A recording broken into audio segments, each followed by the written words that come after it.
آج ہم لوگ جہاں اس محل میں ہیں، یہ بہادر شاہ ظفر صاحب جو آخری مغل شہنشاہ تھے 1857 میں جو غدر کا جو واقعہ پیش آیا تھا ظفر محل کے نام سے، اور یہ آرام گاہ کے طور پر انہوں نے یہ قلعہ بنایا تھا، اور آج عالیشان قلعہ اس زمانے میں تو یہ دیدہ زیب اور دیکھنے قابل قلعہ.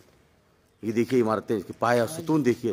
لیکن حکومت کی ناکامی کی وجہ سے بس آج اس پر بے توجہی ہے، اور یہ چیزیں کھنڈر کی شکل کھنڈرات میں تبدیل ہو گئے. بالکل بہت ساری عمارتیں بلڈنگیں. کتنا بدنصیب ہے ظفر دفن کے لیے. 2 گز زمین بھی نہ ملی کوہ یار میں. وہ یہ جگہ آپ کی ہے کہ جہاں قبر آپ کی ہونی تھی، لیکن اس کے بعد انگریزوں نے آپ کو جلا وطن کر دیا تھا، اور آپ کی قبر رنگون برما کے اندر ہے.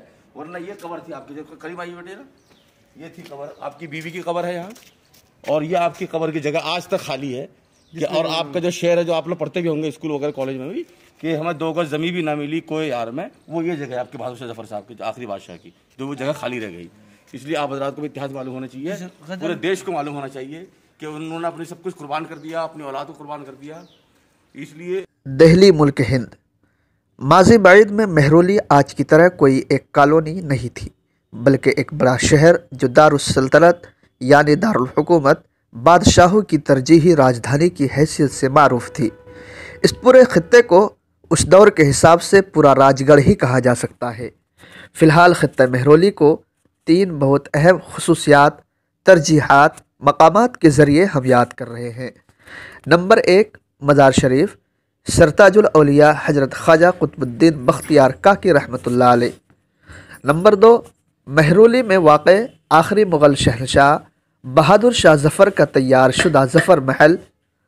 نمبر 3، مہرولی میں واقع جمعیت علماء ہند کے بانی سبحان الہند حضرت مولانا احمد سعید دہلوی و مفتی اعظم حضرت مولانا مفتی کفایت اللہ علیہ الرحمہ اور آپ کے رفقا و عزیز اہل خانہ کی قبریں. ان کے علاوہ اگر تذکرہ کیا جائے، یہاں مہرولی میں واقع عادل بادشاہ حضرت شمس الدین التمش رحمۃ اللہ علیہ کی قبر، قرآنی آیات، نقش شدہ تاریخی قطب مینار، بادشاہ قطب الدین ایبک کا تاریخی طویل قلعہ، بے شمار مزارات، اکابرین کی نشانیاں، خانقاہ ہے، جگہ جگہ قدیم شاہی مساجد، برج شاہی، برج خلوت، برج روحانی، برج تعلیمی. بابا فرید گنج شکر رحمۃ اللہ علیہ، خواجہ معین الدین چشتی نور اللہ مرقدہ، خواجہ قطب الدین بختیار کاکی رحمۃ اللہ علیہ، جہاں ایک ساتھ بیٹھ کر عبادت کرتے و تاریخی روحانی جگہ. مہرولی کے آس پاس قرب و جوار میں واقع مساجد و خانقاہوں اور عبادت خانوں کی عمارتیں و چوڑی چوڑی موٹی موٹی کیریں، اینٹوں والی دیواریں، کہیں کہیں جھرجھر جھڑتی اکھڑتی بکھرتی مٹی خوشنما عمارتیں. کہیں کہیں اب بھی نشان باقی ہے، کتاب ختم ہوئی داستان ابھی باقی ہے. آخری مغل شہنشاہ بہادر شاہ ظفر کا تیار کرایا خوشنما بلند و بالا قلعہ معروف ظفر محل اب باہر دروازے پر نجاست کی بھرمار، گندگی، ناپاکی، غلاظت کی ڈھیر، افسوس کھڑا ہونا بھی مشکل.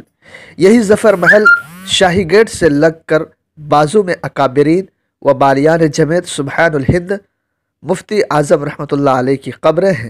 شاہ ظفر نے مہرولی کے اس ظفر محل میں بھی ایک موتی مسجد لال قلعہ دہلی جیسی بالکل ویسی سفید پتھر والی تعمیر کرائی، جو قطب صاحب نور اللہ مرقدہ کی قبر کے بالکل قریب ہے، لیکن درمیان میں ایک فاصلاتی دیوار قائم کرا دی گئی ہے.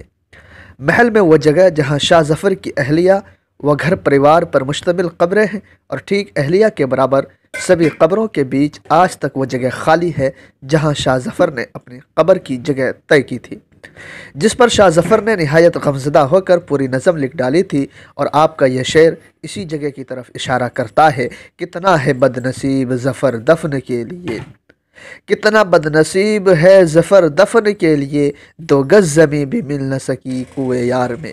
یہی وہ کوئے ہے جہاں گھاس دیکھی جا سکتی ہے. حکومت ہند نے کئی مرتبہ شاہ ظفر کی باقیات کو رنگون برما سے لا کر اسی کوئے یار میں دفن کا ارادہ کیا، پر ہنوز اس پر عمل نہیں ہوا ہے. آپ ان تصویروں میں اس کو اچھی طریقے سے دیکھ سکتے ہیں، سمجھ سکتے ہیں. اکابرین کی ٹیم حضرت مولانا